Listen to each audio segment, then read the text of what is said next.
Welcome to the Tipping Point Show. I'm Jimmy Evans. Listen, I've got a guest today, Pastor Larry Huck. He's been to Israel 49 times. He's intimately familiar with what is happening right now today. He has very strong relationships with people in the government of Israel, religious leaders in Israel. He has been over there since the war began on October 7th, and he's going to be talking about what he knows firsthand about what's happening in the nation of Israel, and also prophetically the significance of what's happening right now. Welcome to the Tipping Point Show.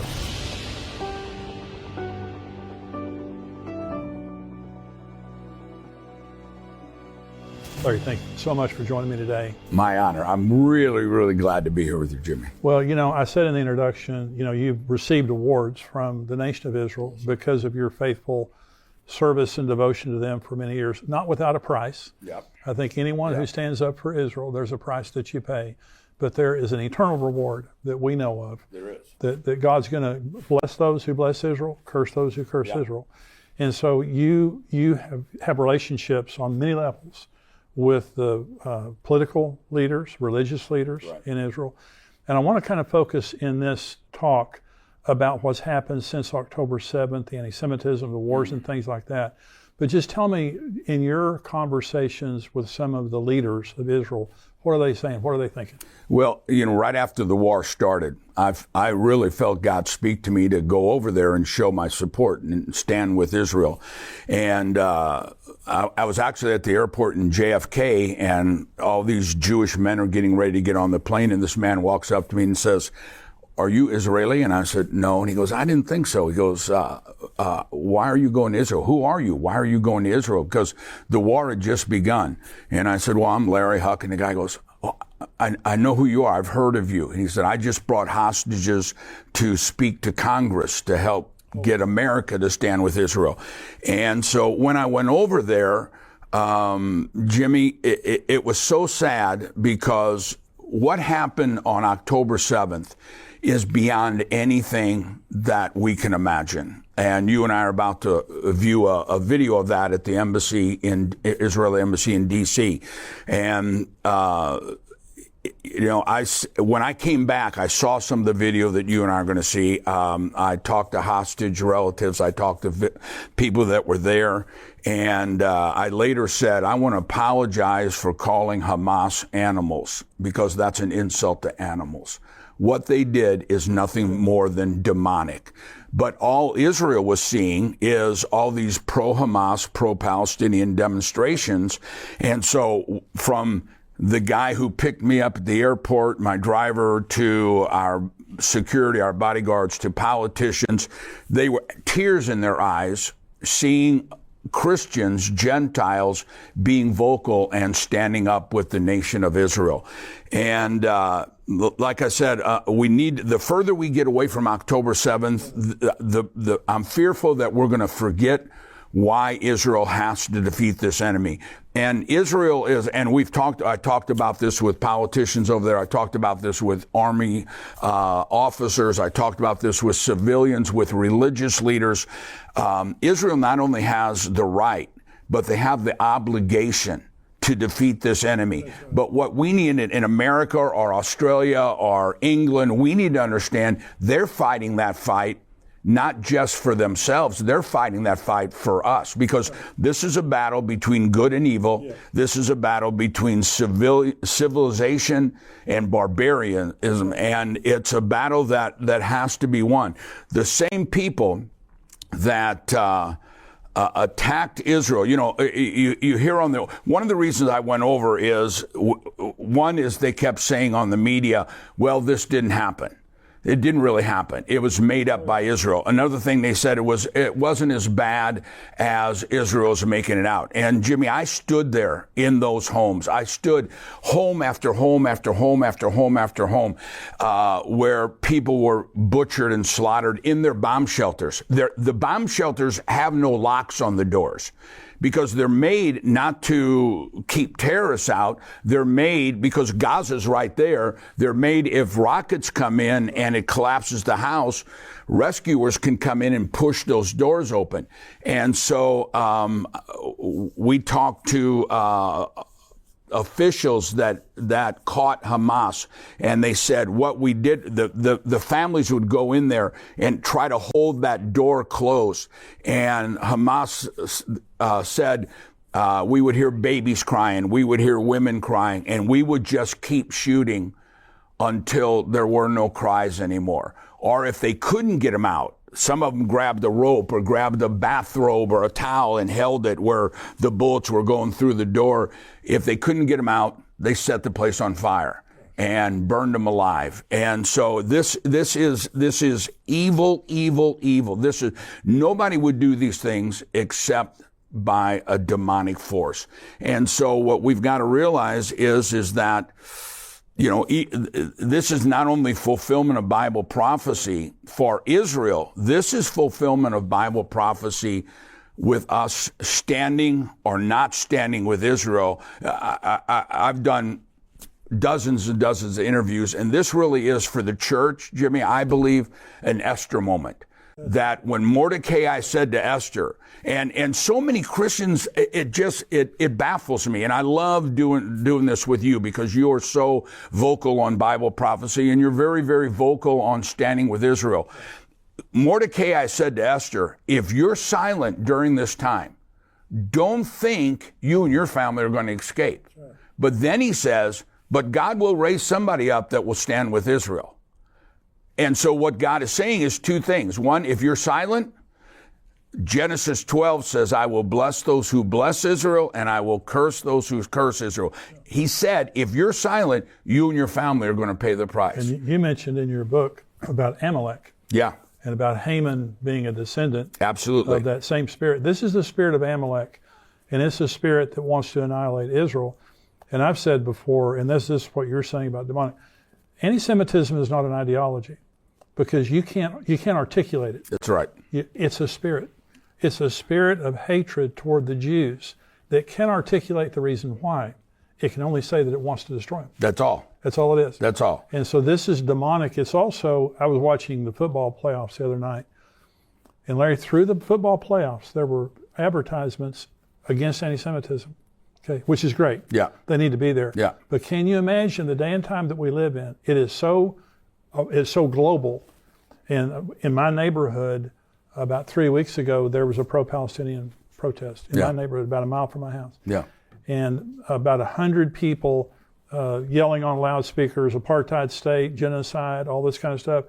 And in my neighborhood, I was shocked at how many cars are going by honking in support. Yeah. And that's why Christians have to stand up and not fear standing up for Israel. And be educated on why we're standing up for Israel. Yeah. You know, let me address that in two ways. First off, the spirit of Amalek is, it doesn't matter what it costs me, I'm going to kill Jews. And so when we look at this and we hear the chants from these pro-Hamas, pro-Palestinian, from the river to the sea. Right. That is not a two-state solution chant. That's a chant that Yasser Arafat and the original terrorists came up with. From the river to the sea is not saying we want land. From the river to the sea is saying we don't want any Jews. That's right. I showed in our church, Jimmy, that right after the war started, a Hamas leader doing a live interview on television in Lebanon.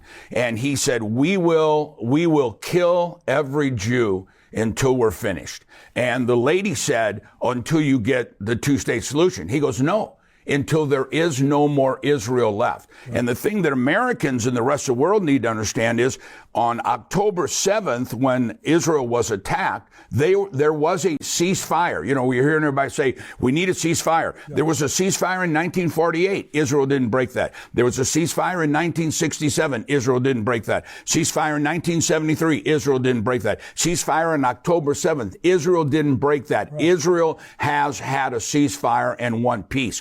But on October 8th, after Israel was attacked, those who support Hamas and Hezbollah and the Houthis, Iran, in Iran's parliament, they were shouting, not death to Israel, they were shouting on October 8th, death to America. Yeah. And so when we have a government that is not standing with Israel, but is not standing, and also not standing against Iran. This is a setup for the Antichrist. This is a setup for the end times.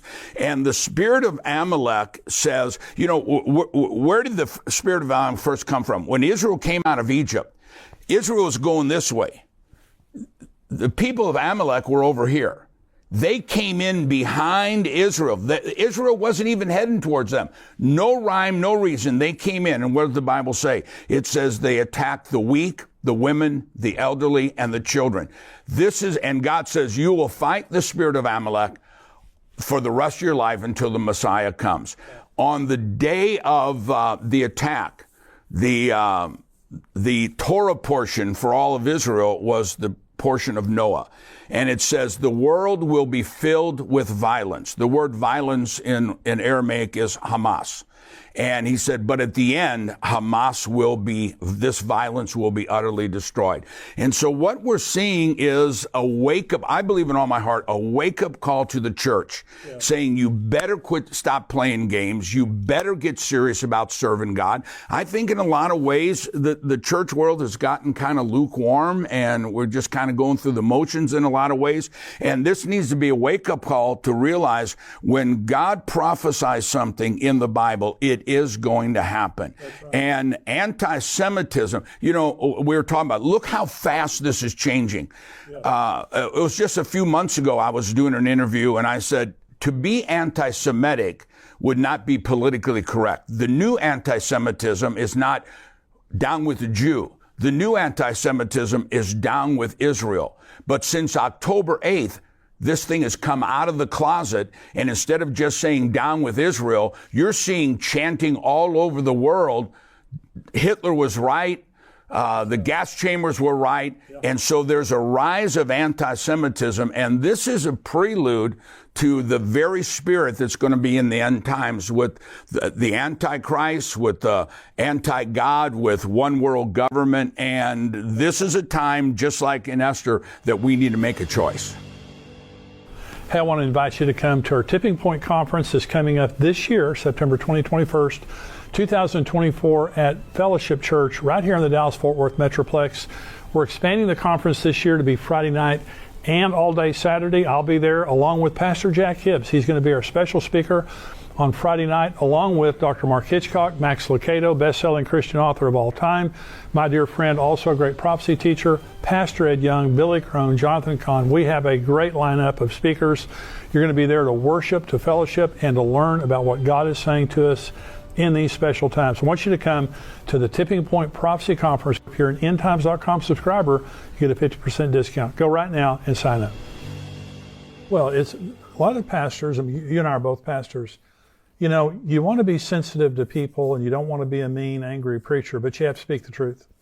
And when you speak the truth, some people won't like it. That's right. And they may leave your church. But if those people leave because of truth, did you really want them there? That's right. As loving as we can be, as gracious as we can be, we stand for Israel. And there are many Christians, Larry, that do not stand with Israel. Yeah. Replacement theology. Yeah. And they think, I heard a very famous preacher, this is back in the 80s, and he said, Israel is an armpit of a nation in the Middle East, and who should care? This was the very famous guy. And so, and I challenged him on it when I heard him say it. And so this is something that is spouted out there. Let's go through several issues, because when people hear all the dialogue right now that's going on related to Israel, one of the things that you're hearing is about the genocide that's happening in Gaza. Right. Okay. So now I want you to respond to this. Yeah, genocide in Gaza, right. And so there are 2 million residents of Gaza. Right. I think the death count right now of the Palestinians or the Gazan residents is 11,000. That's about 1/2 of 1% of the population. Genocide is wiping out a people. Right.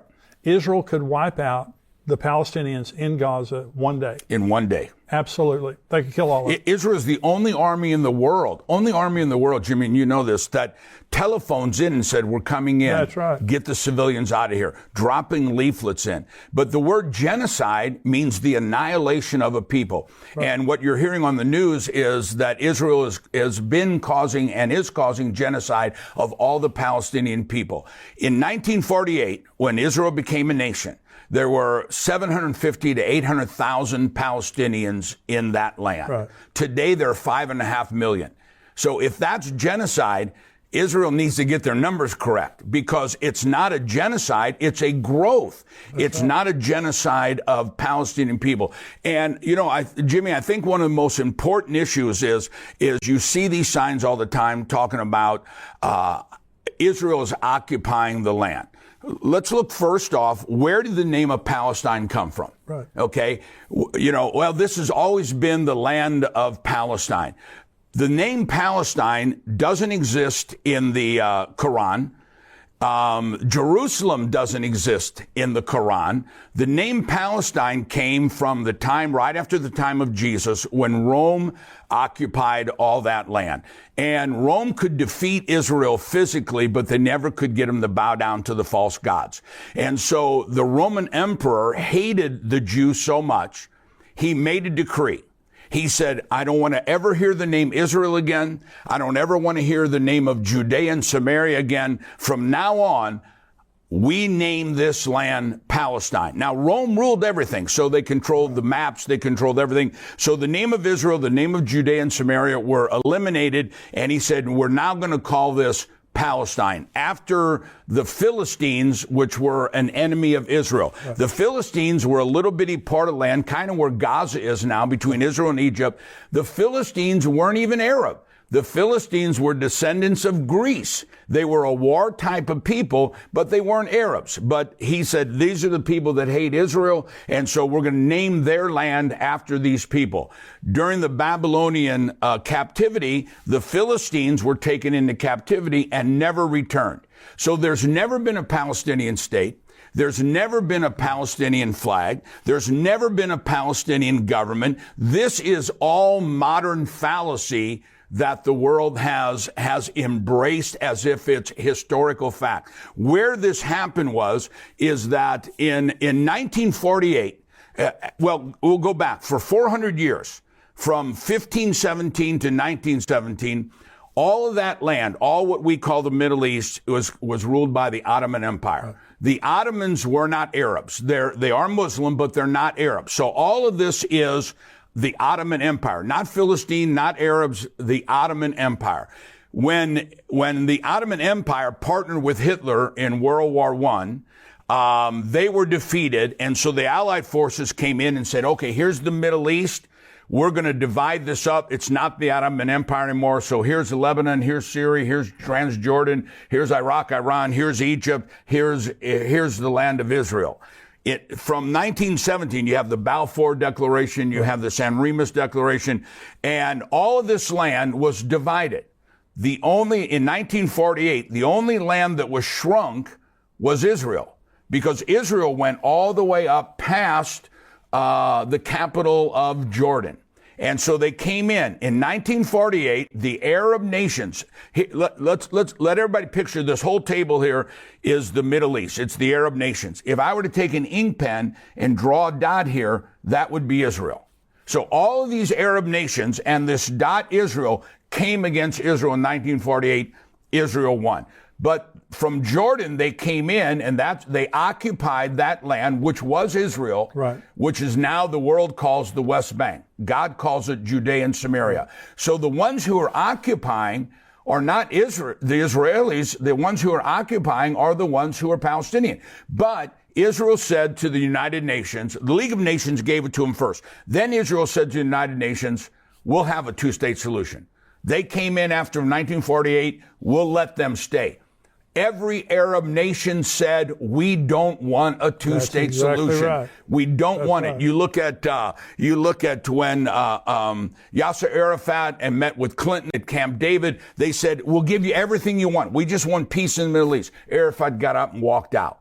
And so when Lebanon, Syria, Jordan, Egypt, Israel, Iran, Iraq were all given, this land in 1948 was given to the land, the people, the Jewish people, the land of Israel. Nobody else had to change their borders. So everybody else gets land, but Israel doesn't get any. So in 1967, again, Israel was attacked. Israel miracle victory in the battle, 1973. So during this time, Yasser Arafat, the terrorist, hired a PR firm out of New York. The middle guy's name was Anderson. It was 3 names. And they said, how do we change the world perspective on the Arab nations and Israel? And they said, Israel's this dot. The Arab nations are Goliath and Israel's the David. You've got to make Israel the bad guy and make the Palestinian people the little guy. You got to make Israel Goliath and the Palestinian people the David. And so they had a huge worldwide campaign. It was a PR stunt to say Israel, instead of all the Arab nations picking on little Israel is picking on the Palestinian people. And it was nothing more than a political PR stunt to try to get people to change their opinion of Israel. And that has lasted. It's a lie. It's a false concept. Absolutely. And Israel has over and over and over again tried to have peace. They want. I've been to Israel now 49 times. Wow. And I have good Israeli friends. I have good Jewish friends. I have good Palestinian friends. Everybody that I know wants peace. It's these radicals that try to stir it up and make the world try to hate Israel as the occupiers, and it's not true. That land, biblically, politically, archaeologically, legally, that land belongs to the Jewish people. Absolutely. So in 1948, the two-state solution, 1947, the land was partitioned by Right. the United Nations. The Jews accepted it. Right. And the Arab nations around rejected it and attacked Israel. Exactly. Okay, from 1948 till 1967, Jordan controlled they controlled the West Bank, they controlled East Jerusalem, they controlled Gaza. Because they came in. That's right. Yeah. And they never one time wanted a two-state solution and all that time. Never. They rejected the two-state solution in 1948. They had control of that area, and they never said, hey, Palestinians, we're your brothers over here in Jordan. Let's set up a two-state solution for you. One other issue is, again, we're trying to educate Christians and the church on why you should stand up for Israel and reject the nonsense. Apartheid is a label that we first of all heard in South Africa. Yeah. So in this Palestinian protest that was happening in my neighborhood, on a loudspeaker, they were shouting, Israel is an apartheid state. Now, apartheid means one group of people is controlling and excluding everybody else. That's not true in Israel. Not true. So the Knesset is made up of Muslims, Jews. Absolutely. And you know, the Knesset, which is the Israeli government, is made up of Christians, of Jews, of Muslims. Show me any Muslim country that has Christians and Jews. And we talk about, there were some people that fled out of there because the Arab war that the Arabs started. But if you look at all the other Arab nations around there, there has been millions of Jews that have had to leave those Arab nations, which had been their home for 1,000 years. Yeah. They had to leave because of the persecution on the Jewish people. But look at Gaza. In 2005, they once again said land for peace. Land for, when President Trump was getting ready to run for the second term, he asked me to come up, and I met with his advisor, Jason Greenblatt, to Israel, myself and 5 or 6 other pastors. And so he said, Pastor Larry, what about land for peace? I said, it'll never happen. It won't happen. They don't want it. And I said, picture the Dallas Cowboy football stadium, and that's the Arab nation. A matchbook down in the corner. And they're saying, give us half that matchbook, and now we'll have peace. I said, that's what happened in 2005. That's right. They said, give us Gaza. Gaza could have been a new Singapore. It could have been. It was unbelievably beautiful. They removed all these Jewish people out of there. They inherited all these farms and beautiful beaches and hotels. Since 2005, there has been, Jimmy, as you know, hundreds and hundreds of millions of dollars pumped into Gaza. And I just watched a Hamas leader on television probably about 3 or 4 weeks ago.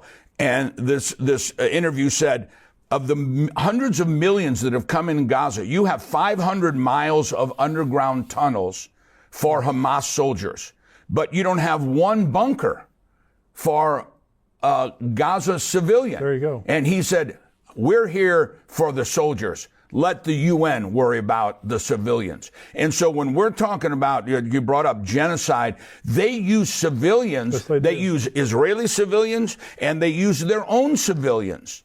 I saw an interview of a Hamas woman calling for God to judge Hamas, a civilian from Gaza, calling for God to judge Hamas because they're using her and her children as pawns in this and putting their own people to danger. And so there has never been, in reality, number one, there's never been a Palestine.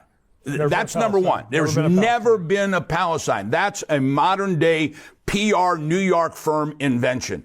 That for 400 years, it was the Ottoman Empire.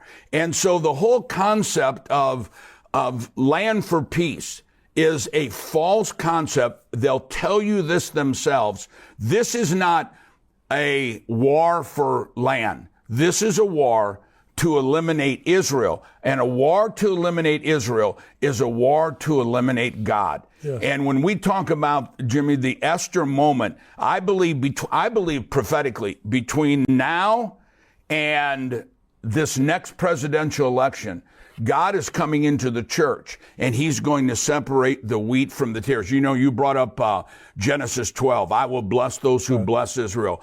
In Hebrew, there's a teaching called the avos, or the avot of something. That word means the father. What births what follows. And if you have the 10 commandments, none of those commandments work without the first one. Right. If you have put on the armor of God, none of those work unless you have the first one. And the avos of all blessings, the father of all blessings, is Genesis 12. Right. I will bless those who bless Israel, but I will curse those who curse Israel. So that's true for individuals. That's true for ministries. That's true for nations. And I really believe that God is shouting Bible prophecy. Get ready. And I believe for those of us who stand with Israel and stand with righteousness and stand with the Bible, we're getting ready to see the greatest outpouring of God's blessing that the church has ever seen. Those who are silent and don't say anything and don't stand up for Israel, I think there's a separation of tares and wheat, because it's not just I will bless those who bless you. I'll curse those who curse you. And that's why it's so important that we stand up, educate the church on what's really happening, what is the historical fact of the land of Israel. Well, I hope you enjoyed that interview. Listen, this is a 50-minute interview. You just heard part of it. If you want to hear the rest of it, go to endtimes.com, become a subscriber for $7 a month. Not only do you get the Tipping Point show that comes out every Wednesday, you get all the other things that we do all week long from Brian Chagra, who is our correspondent in Israel, Mark Hitchcock, who is a scholar on the end times. Every Thursday he has his show, plus everything else we do. $7 a month, End Times.